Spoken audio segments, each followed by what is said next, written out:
कथा सिद्धार्थ के जीवन के उस दौर की है जब वे बुद्धत्व को प्राप्त नहीं हुए थे और निरंजना नदी के तटीय वनों में वृक्ष के नीचे ध्यान करते थे।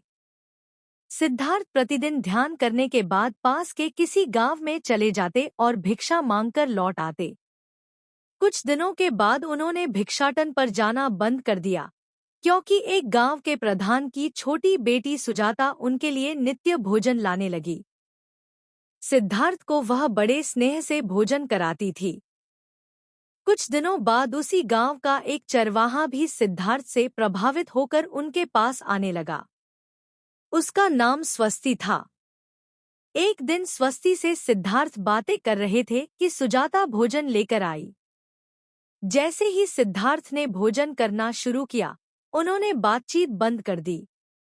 जितनी देर तक वे भोजन करते रहे, बिल्कुल चुप रहे और वहां सन्नाटा छाया रहा।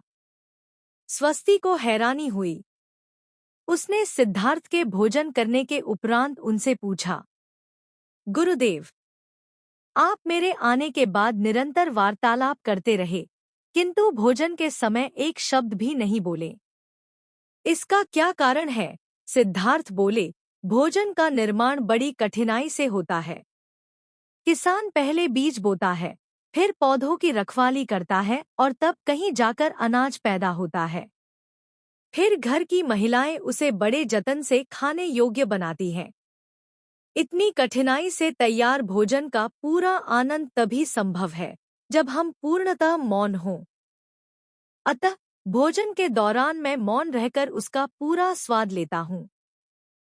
वस्तुतः शांति से किया गया भोजन न केवल शारीरिक भूख को तृप्त करता है, बल्कि मानसिक आनंद और सात्विक ऊर्जा भी देता है।